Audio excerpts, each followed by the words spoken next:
Olá! A nossa reflexão de hoje é sobre um tema que, no fundo, toca a todo mundo: a autoconquista.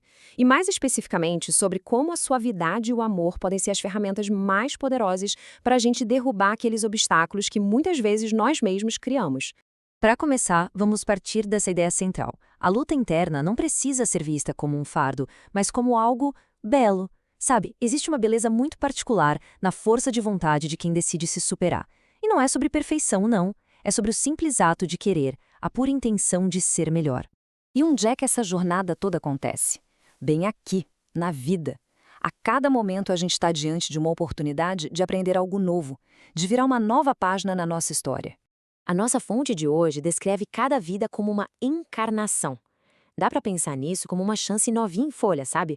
Uma oportunidade de escrever uma outra história, de somar conquistas e, claro, de aprender com os desafios que sempre aparecem no caminho.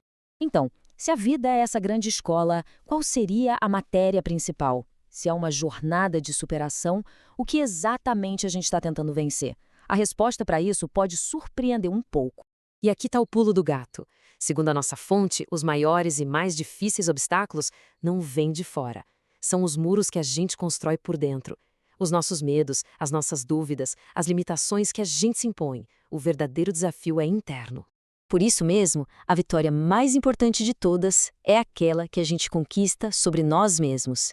É um ato de muita coragem e, como a gente viu lá no comecinho, de uma beleza enorme.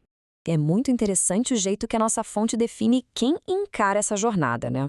Não são vistos apenas como pessoas que estão lutando, mas como pessoas vencedoras. Elas acabam se tornando uma fonte de inspiração, um exemplo de persistência que mostra para os outros que esse caminho de superação é possível. Agora, essa jornada não precisa ser solitária ou dura demais. Existe uma força que é capaz de suavizar todo o processo, de tornar a derrubada desses muros internos algo muito mais gentil. A fonte nos diz que a presença de um grande amor, de uma alma gêmea, pode transformar completamente essa experiência. A jornada feita a dois fica mais leve. Mas como é que isso acontece na prática?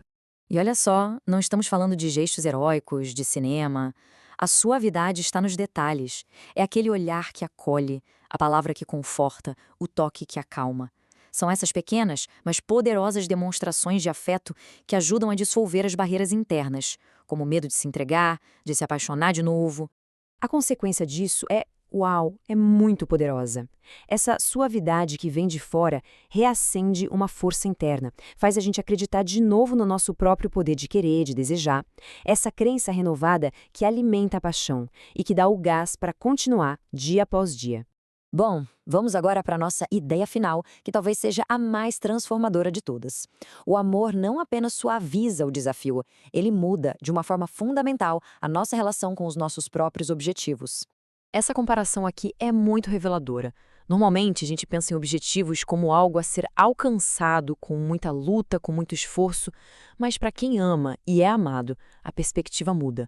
Os objetivos simplesmente acontecem naturalmente. Eles fluem como uma consequência direta da paixão e do desejo.